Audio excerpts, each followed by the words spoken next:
Hello there, ladies and gentlemen. Today we're about to play an absurd game of Planet Zoo. This is a video game where the goal is to support wildlife conservation and entertain guests by hosting a glorious variety of endangered species. However, after my one pool challenge video, a commenter asked if I could survive 100 days in Planet Zoo using just one animal. They said it would be impossible. Normally I wouldn't bother doing this challenge, but I noticed that they drink coffee. Now I need to prove them wrong and show them that the divine light of tea is the one true path for gamers. So the challenge is set: one park, one species, 100 days. Actually, that seems too easy. After all, I am the Spiffing Brit, a master exploiter of video games and the sexiest man in Britain. No, let's go for 100 years. But what is the one species that will carry a zoo for 100 years? Is it rare and exotic? No, it's the common Sussex chicken, one of the cheapest and statistically worse animals in the entire game, and I decided to use them because it let me title this video as the Planet Zoo Cock-Only Challenge.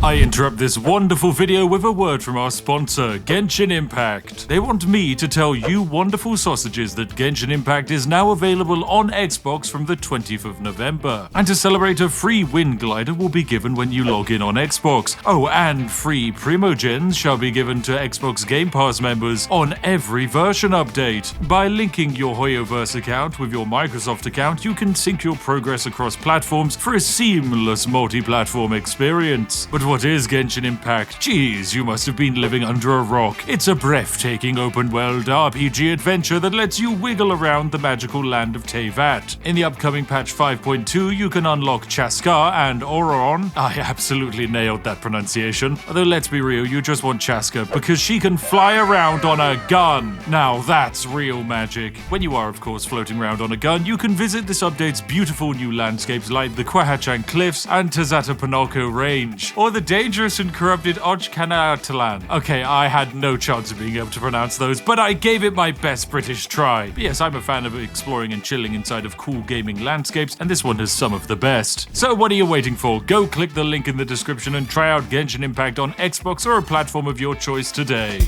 Welcome everyone, it is January of our first year and we have this wonderful massive zoo ahead of us, and we have just $10,000 to try and make a profitable theme park, else we will go bankrupt and our challenge will be over. Now I have named our zoo, but I'm not going to be saying it aloud for YouTube reasons. I personally believe that this particular branding inspires excitement and potentially will attract more guests into our park. Now when it comes to actually constructing a zoo in this game, there's actually a lot of things you have to balance. You have to worry about animal welfare, you've got to worry about your guests' actual happiness, and of course managing the needs of your staff. And considering we really don't have much money to work with, that means we need to be very frugal when it comes to actually constructing our zoo. So to begin with, we're just going to build ourselves a brand new enclosure, like so. It is a 40 meter by 40 meter glass box, and now we must build the perfect ideal habitat for chickens. This means they need access to water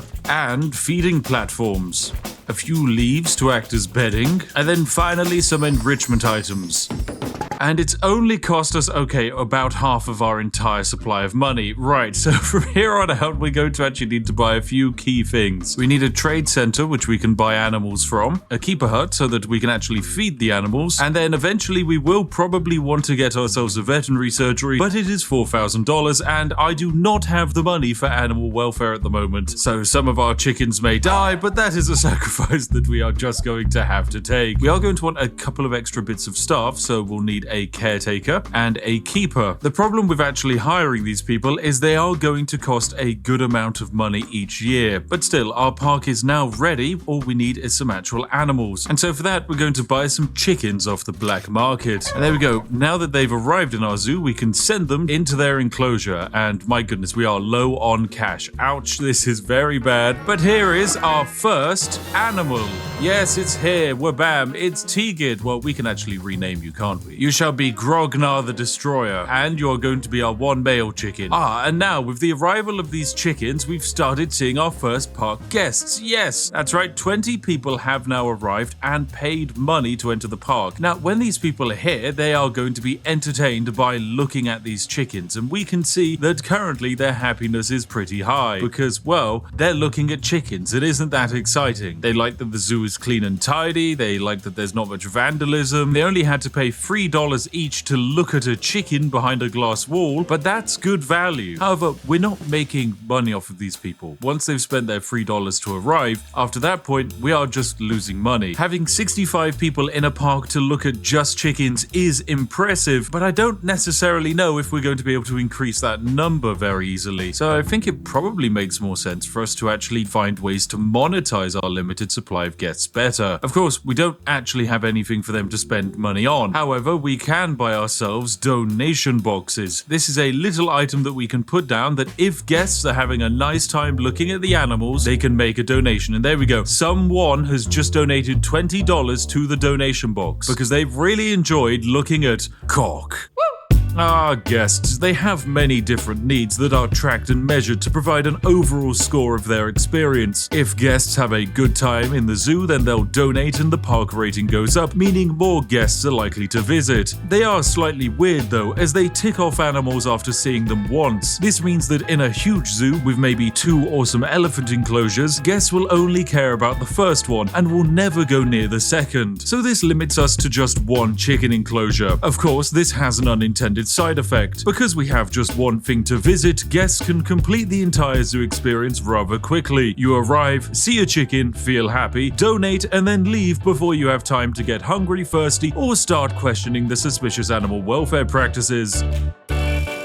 Now, one thing that people are complaining about is they're struggling to get a view of the animals, and that's partly because we only have 3 animals, but that's about to change because our incredible cock, Grognar the Destroyer, has decided to get it on with Nicola. Well, that's going to hopefully increase the amount of chickens that we get into this enclosure, and this is something that we're able to hopefully improve once more by buying some more chickens off of the market. We can buy Janet the Sussex chicken and Linda the Sussex chicken, and now we can add these 2 lucky ladies into our exhibit. And of course, due to the way that chickens operate, they generally produce quite quickly, meaning Nicola, by the end of this month, is going to have already produced our first offspring.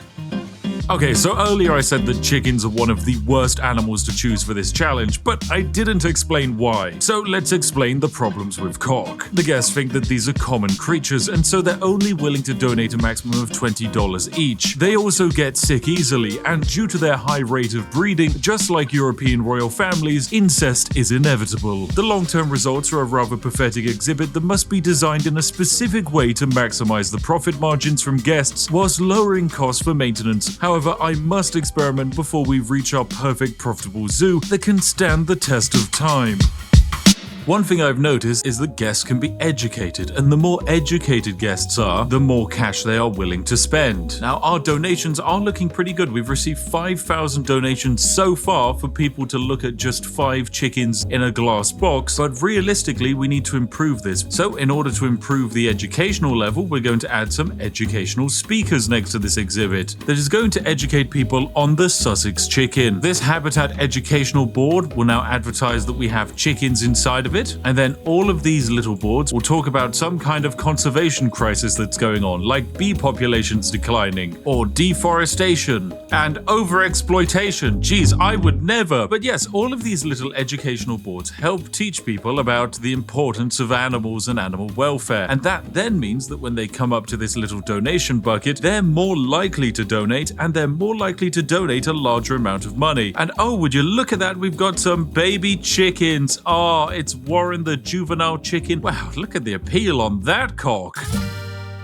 Now here's the thing, these chickens are brand new, they have just spawned in, but we can sell them right away for $127. You're worth $79, Edith, you're not that valuable, we'll keep you. How about you? You're worth $135? Yeah, we'll get you sold. This is good money, ladies and gentlemen. We can have these chickens spawn in and then we get to sell them. Now, of course, we don't have that many chickens, but if we were to have even more chickens, or maybe a way to produce even more chickens, well then this entire process would speed up a bit. So I think we're going to need to actually introduce some additional male chickens. We're gonna grab Addison, we're gonna grab Stanislav, and you know what, we'll even grab Frederic the chicken and Lindsay. And now some of our baby chickens are actually starting to mature. They're now actually able to produce baby chicks of their own. Now, of course, a chicken maturing is pretty good, but they also lose their value when they mature. However, I still think it is a good idea because the more chickens we have, the better. In total, we have 21 animals, which is pretty good indeed. And most of our animals have now come from our zoo. Oh, and Robin, the Sussex chicken, is about to inbreed. Robin, no! I mean, we can let it happen, or we can apply contraceptives. Oh, Robin is now expecting offspring. Okay, Robin is about to have a large quantity of incest babies, but that's fine. You know, I play a lot of Crusader Kings. I know how to handle this situation. It'll all be okay. Can I actually check on my favorite chickens? Where's Grognar the Destroyer? Here he is. He's 5 years old. He's great. Let's take a look at his genealogy. He has had 20 offspring. Grognar, you absolute dog. Wow. Now, one thing that is quite important. Oh dear, hang on a second. Lindsay the chicken here is incubating a disease. Oh dear. I think we have $13,000 in the bank. I think now is the time where we treat ourselves to actually having a vet. So we're about $4,000 on that. Unfortunately, vets are incredibly expensive, so we have just massively increased the cost of our staff wages. We're at about 3 times what we originally were, but I get the feeling that actually having vets will increase the amount of chickens we can have spawn in, and then that in turn will increase our chicken profitability. Oh no, ladies and gentlemen, I've actually discovered a problem. Poor Lewis, the Sussex chicken here, is unfortunately an outsider. Yes, you see, we have too many male chickens. It means that poor Lewis here has been ostracized from his local society and he is unable to breed or interact. Wow, he's just like you watching at home. But anyway, because we have the gender imbalance, we kind of need to fix it. And so that means we need to view all of our species and find, you know, quite a few adult males. So we're going to grab Addison, Terry, Nigel, Michael, Warren, Itai, and what we are going to do is give them a new lease on life. And that new lease on life is a truck towards the abattoir. So we're able to get rid of quite a few chickens, and that is going to make us $400. There we go. Fantastic. Jeez, why am I losing so much money? These staff wages are so high. We're actually making negative now. Yeah, I think we're going to have to let some of our staff go. I'm going to get rid of our vet. We just can't afford animal welfare at the moment. Maybe when we have a little bit more money, we can have animal welfare again. And oh, nature is healing. As you can see, Itai here is now able to integrate in with the other adults because we've rebalanced the gender ratio. You also might notice that there are a lot of people walking around in the exhibit. That is because we've decided to add an actual walkthrough zone, which is great because they get really excited about seeing the chickens, and hopefully that means they can donate more money. No! Grognar the Destroyer is about to die of old age. Grognar, you were the premium chicken, the single greatest chicken we've ever experienced. Oh, we have to be there. You are simply one of the greatest creatures the world has ever seen, but unfortunately, you have died of old age. You are still moving. You okay? You're dead. You're definitely dead. It does say you are dead, Grognar. Is this chicken an immortal? Oh, no, there we go. He's decided to die now. And the chicken has just replaced him. Stanislav just eating his body. There's a child walking on over here. Right, well, we need to celebrate Grognar's death. We've decided to create the Grognar Memorial Tree in order to remember him with this lovely message dedicated in loving memory of our king, Grognar the Destroyer. He was a fine species, and cause of death, honestly, I'm not even convinced he's died. So zoos are expensive and I have basically no money. How do we make more? Well, we already charge guests a few dollars for visiting, but as we only have one animal, we can't exactly raise the prices. Guests just simply won't turn up. Another way we could make a profit is to sell food and drinks to the guests, but as they only spend a very short period in our park, they always leave before they get hungry or thirsty. This leaves us with 2 final ways we can make money: donations and selling animals. God, why did I do this to myself? It's horrible. Am I really going to spend 100 years min-maxing profits out of chickens just to prove one coffee drinker wrong? Yes, I am. Well, we are now up to $16,000 in the bank, which is very good. And something you might notice is that there's a lot more chickens now. Yeah, it turns out chickens spawn quite quickly. We now have a total of 148. Wow, that's a lot of cock. Yeah, it's an incredibly large quantity of chickens. And most of the time they just spend it standing around, slowly starving to death. Because yes, that is kind of a problem we have. And it is currently costing us $1,400 per time that we feed them. So yeah, that's kind of an issue. Now, there are a few ways we can deal with this. However, I think it's actually just a lot easier if instead we cull our chicken population in order to save on food costs. So what I'm going to do is select every single chicken we have and quick trade them. This will make $4,000. Of course, this will deselect all of the children chickens. However, there's enough male and female young chickens that we don't have to worry about this. So we're just going to sell 112 chickens for $4,000. Wabam, there they go. We get a bunch of cash and the cycle can now continue. Brand new chickens can now reintegrate with our society and grow up and have baby chickens of their own. It's a perfectly balanced cyclical ecosystem. And most importantly, if I now check, yes, it only costs us $240 to feed them. That's more like it. But yes, we've made it to year 11, which is very good. Part of me wonders if I'm able to maintain this entire park for 100 years. I mean, we're kind of balancing on a knife's edge. I feel like we're one negative instant away from just running out of money because $20,000 in this game is nothing. So yeah, we're not exactly in a comfortable spot, but that's still not going to stop me from doing my best to try and make a quick buck off of chickens.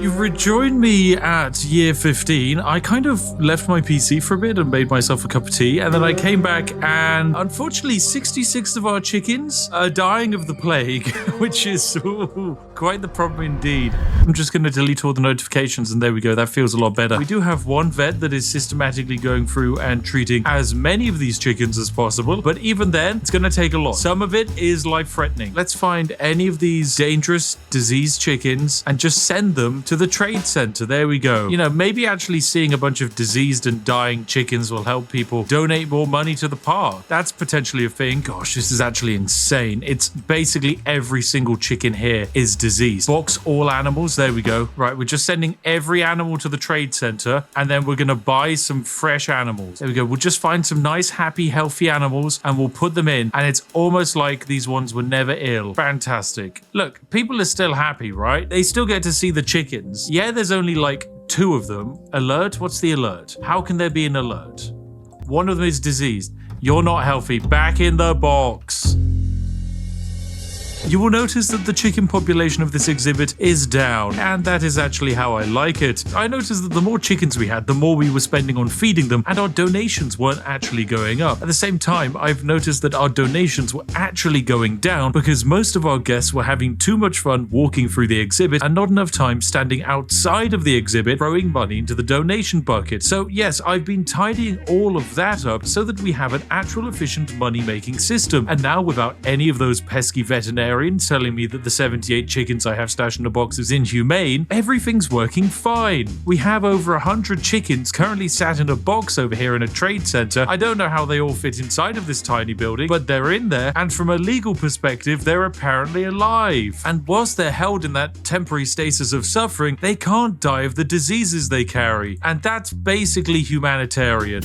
What if we actually tried to run a minimalist version of our zoo? After all, we have 250 people here to see a bunch of chickens, but the more chickens we have, the more expensive they are. So logically, if we just took all of the animals in the zoo and just say, sent them to the trade center so that there was only 1 chicken remaining, yep, all we need is a single chicken called Richard, and I don't think that should affect our guest's opinion at all. If Richard gets ill, well, we just send him off to Fantasyland and replace him with a different chicken. Meanwhile, he gets to enjoy absolute palatial luxury in this massive exhibit where he will be cripplingly lonely. But it doesn't matter because he has a lot of space and it's a very chill vibe. Richard is the ultimate bachelor, and the amount of guests in our park has maintained the same. Ladies and gentlemen, I think this is one of the most efficient zoos the world has ever seen. So let's check back in on Richard in a few years' time.